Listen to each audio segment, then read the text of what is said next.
Hello again, welcome back. Today, reason 22 for polishing your shoes. You can see I'm working now on the rear part of the quarter and the heel stay, and creating a mirror shine on here.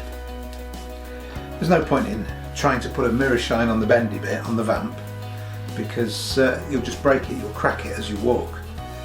So there are certain parts that want to be highly polished and there are certain parts that need to be mirror shined, and that's what I'm doing.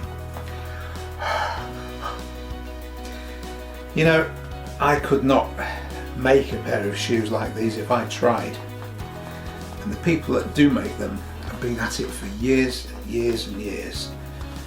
They've completed apprenticeships, training. I told you not very long ago about the different parts of a shoe, and you think you know all about it, and then I realised I forgot to tell you what's in here underneath the waist. Deep inside the shoe there's the shank, which is a flat piece of usually metal, could be wood, could be plastic, to keep the rigidity in that part of the shoe. And unless you know that, you try and make a pair of shoes, you're not going to put one of those in, your shoes won't last as long, they won't be as good. These were made by craftsmen, people who genuinely knew what they were doing after years of training.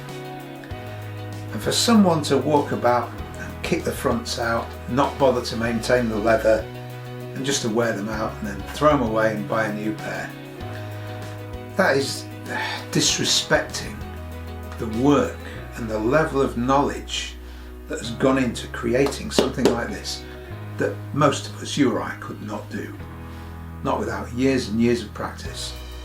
So by maintaining your shoe and looking after it, you're paying tribute to the work that has gone into it by the craftsmen and women who've created these marvellous things that we wear on our feet.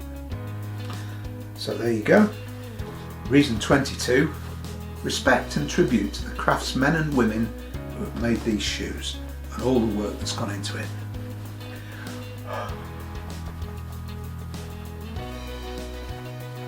Come back and see me tomorrow for reason 23 for polishing your shoes. Thanks for watching.